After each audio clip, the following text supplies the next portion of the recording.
எங்களின் சாய்வு வாரகை அலைவரிசைக்கு உங்கள் அனைவரையும் வரவேற்கிறோம். இப்பொழுது தரும் ஆதரவை போல் தொடர்ந்து ஆதரவு தருமாறு கேட்டுக்கொள்கிறோம். மேலும் எங்களின் அலைவரிசைக்கு உங்களின் லைக்கும் சப்ஸ்கிரைப்பும் தேவை. லைக் பண்ணுங்கள், சப்ஸ்கிரைப் பண்ணுங்கள், ஷேர் பண்ணுங்கள்.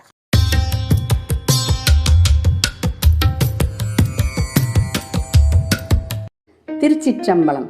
பழி வாங்கும் எண்ணத்தால் இரு நாடுகள் சிதைந்த கதையின் அடுத்த தொடர்ச்சியை பார்ப்போம். தென்திசை அரசனின் மகன் திருமணமாகி சில மாதங்கள் பாசத்தோடும் பரிவோடும் இளவரசியை பார்த்து கொள்வது போல் நடித்தான். இளவரசியும் கணவனின் அன்பில் கரைந்தாள்.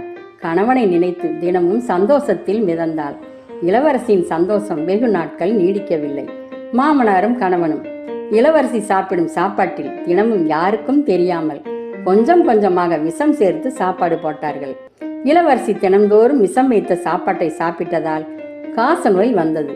நோய் வந்தவுடன் அரச வைத்தியர்களை வைத்து வைத்தியம் பார்ப்பது போல் நாடகத்தை நடத்தினார்கள். அரசன் துர்காசரன் சந்தேகப்படக்கூடாது என்பதற்காக அரச வைத்தியர்களை தன் வசப்படுத்தி இளவரசிக்கு நோய் முற்றிவிட்டது, இனி இளவரசியை யாராலும் காப்பாற்ற முடியாது என்று சொல்ல சொன்னார்கள் தென்திசை அரசனும் மகனும்.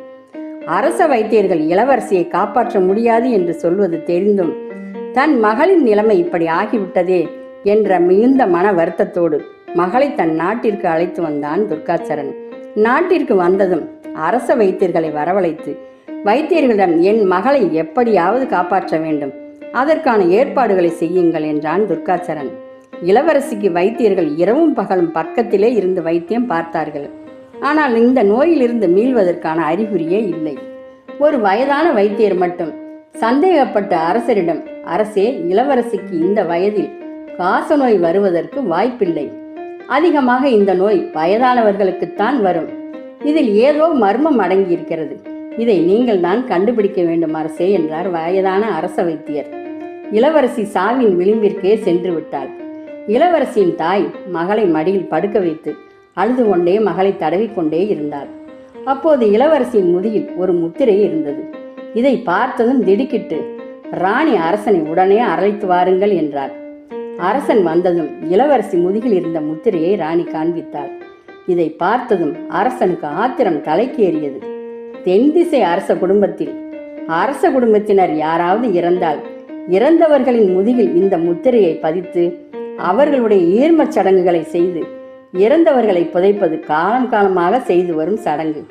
இந்த விஷயம் துர்காசரனுக்கு தெரியும். இப்போதுதான் எல்லாம் புரிந்தது. அவர்களின் சதி வலையில் வீழ்ந்து மகளின் வாழ்க்கையும் சீரழித்து விட்டார்கள். உயிரோடு மகள் இருக்கும் பொழுதே முத்திரை பதித்து அனுப்பி இருக்கிறார்கள். நாம் வீரமான அரசனாக இருந்து என்ன செய்ய? தன்னுடைய மகளின் நிலைமையை பார்த்து அரசனும் அரசியும் இரத்த கண்ணீர் வடித்தார்கள். துர்காசரன் அரச சபையில் அவசர கூட்டம் போட்டு முக்கிய நபர்களோடு கலந்து பேசினான். எல்லோரும் சேர்ந்து ஏகமனதாக ஒரு முடிவெடுத்தார்கள். தென்திசை அரசனையும் மகனையும் நல்லபடியாக பேசி இங்கே வரவழைத்து சிறைபிடிப்பது என்று முடிவு செய்தார்கள். இவர்கள் இருவரும் பேசியது போலவே துர்காசரன் நாட்டிற்கு வர, இளவரசி இறந்து போக இரண்டும் ஒரே நேரத்தில் அமைந்தது. இவர்கள் இருவரையும் சிறையில் அடைத்து இளவரசிக்கு எப்படி நோய் வந்தது என்ற உண்மையை சொல்லும் வரையில் சித்திரவதை செய்தே சாகடிக்க வேண்டும். இழுத்து செல்லுங்கள் இவர்களை என்றான் அரசன். இளவரசியின் கடைசி காரியத்தை முடித்துவிட்டு கோபத்தோடு சிறைக்கு சென்ற துர்காசரன், என் மகளை பழி வாங்கியதற்கு என்னை பழி வாங்கியிருக்கலாமே துரோகியே, என்னை நேருக்கு நேர் மோத தைரியம் இல்லாத கோழையே, புறமிதியிட்டு வாழ்வது ஒரு அரசனுக்கு அழகல்ல. இவர்கள் இருவரும் இளவரசிக்கு எப்படி நோய் வந்தது என்று இவர்கள் செய்த சித்திரவதை தாங்காமல் சொன்னதை கேட்டவுடன் ஒரு கணம் திகைத்து நின்றான். என் மகள் என்ன பாவம் செய்தாள்?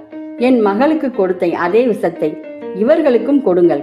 சாகும் தருவாயில் 2 பேரையும் ஒரே நேரத்தில் தூக்கில் போடுங்கள். இறந்தவுடன் 2 பேரின் உடலை கழுகுக்கு இரையாக்குங்கள் என்று சொல்லிவிட்டு சிறையிலிருந்து வெளியில் வந்தான் துர்காசரன். இளவரசியை பழி வாங்கியதில் யாருக்கு என்ன லாபம்? துர்காசரனும் மனைவியும் மகள் இறந்த சோகம் தாங்காமல் இருந்தார்கள். தென்திசை அரசனும் மகனும் பழிவாங்கும் எண்ணம் இருந்ததால் இருவரும் ஒரே நேரத்தில் உயிரை விட வேண்டிய சூழ்நிலை வந்தது. பழிவாங்க வேண்டும் என்று நினைத்த இருவரும் எதை கொண்டு சென்றார்கள்? நம்பியவர்களை மோசம் செய்தால் மிகுந்த பாவச் செயல் செய்வதற்கு சமமாகும். தென்திசை நாட்டையே அழித்தான் துர்காசரன். தென்திசை நாடும் அழிந்து போனது. இளவரசியோடு இருந்த பேசும் கிளி, இறைவா, அன்று உன் கணவன் உன்னை சிறைபிடிக்க வருவான் என்று சொல்ல தெரிந்த எனக்கு தென் திசை நாட்டிற்கு சென்றாலே நீ இறந்து போவாய் என்று இளவரசியிடம் சொல்லும் சக்தியை எனக்கு கொடுக்கவில்லையே இறைவா. இளவரசி இப்படித்தான் சாக வேண்டும் என்ற விதி இருந்ததோ என்னவோ.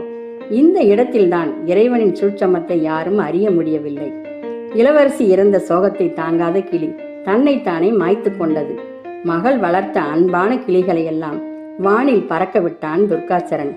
இளவரசியும் இறந்து அவளோட பேசும் கிளியும் இறந்து போனதால் அரசன் துர்காசரனுடைய அரண்மனையே இருண்டு போனது. இறைவா, இதுவெல்லாம் உன் திருவிளையாடலோ? அன்பே சிவம். நன்றி.